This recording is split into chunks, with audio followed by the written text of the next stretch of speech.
Je viens de la République de Guinée, un pays situé en Afrique de l'Ouest, gouverné actuellement par une junte militaire depuis le 5 septembre 2021.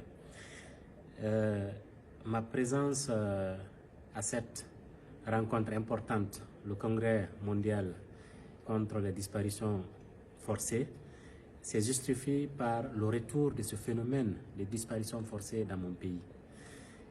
J'ai aujourd'hui deux de mes frères, amis et compagnons de lutte citoyenne depuis 2019. On est ensemble.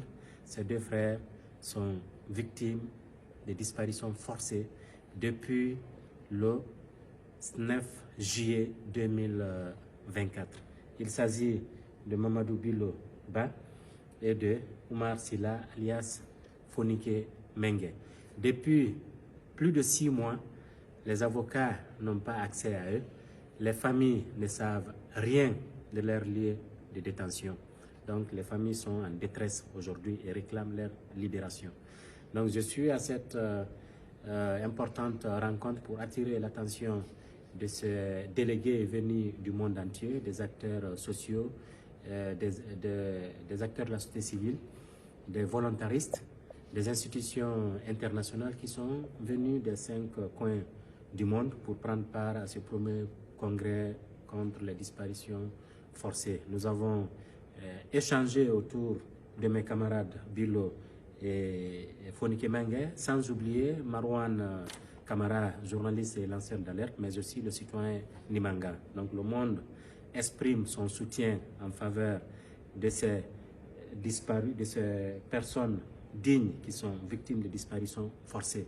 Leur seul crime, le seul crime de Fonike, le seul crime de Mamadou Biloba, de Marwan et autres, c'est d'avoir servi leur patrie. C'est d'avoir demandé à la junte militaire actuellement au pouvoir de respecter les droits et libertés des Guinéens.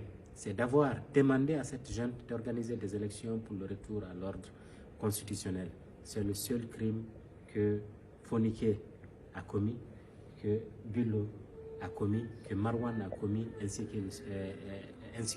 que les citoyens anonymes qui sont aujourd'hui victimes de disparitions forcées.